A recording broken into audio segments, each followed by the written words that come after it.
John Calvin on Psalm 82, verses 3 and 4. Defend the poor and fatherless. Do justice to the afflicted and needy. Deliver the poor and needy. Rid them out of the hand of the wicked. Defend the cause of the weak and fatherless. We are here briefly taught that a just and well-regulated government will be distinguished from maintaining the rights of the poor and afflicted. Rulers are appointed to be the defenders of the miserable and oppressed, both because such persons stand in need of the assistance of others, and because they can only obtain this where rules are free from avarice, ambition, and other vices.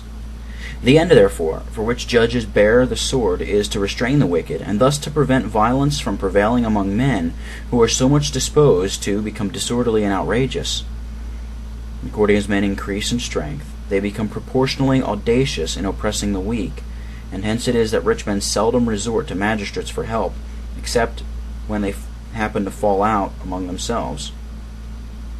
From these remarks, it is very obvious why the cause of the poor and needy is here chiefly commended to rulers.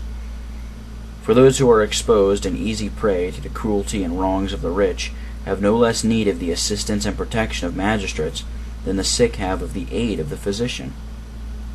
Were this truth deeply fixed in the minds of kings and other judges, that they are appointed to be the guardians of the poor, and that a special part of this duty lies in resisting the wrongs which are done to them, and in repressing all unrighteous violence, perfect righteousness will become triumphant throughout the whole world. Whoever thinks it not beneath himself to defend the poor, instead of allowing himself to be carried hither and thither by favor, will have a regard only to what is right. We may further learn from this passage that although magistrates may not be solicited for succor, they are accounted guilty before God of negligence if they do not, of their own accord, succor those who stand in need of their interference. When iniquity openly prevails, and when, on account of it, sighs and lamentations are everywhere heard, it is in vain for them to pretend that they cannot redress wrongs unless complaints are addressed to them.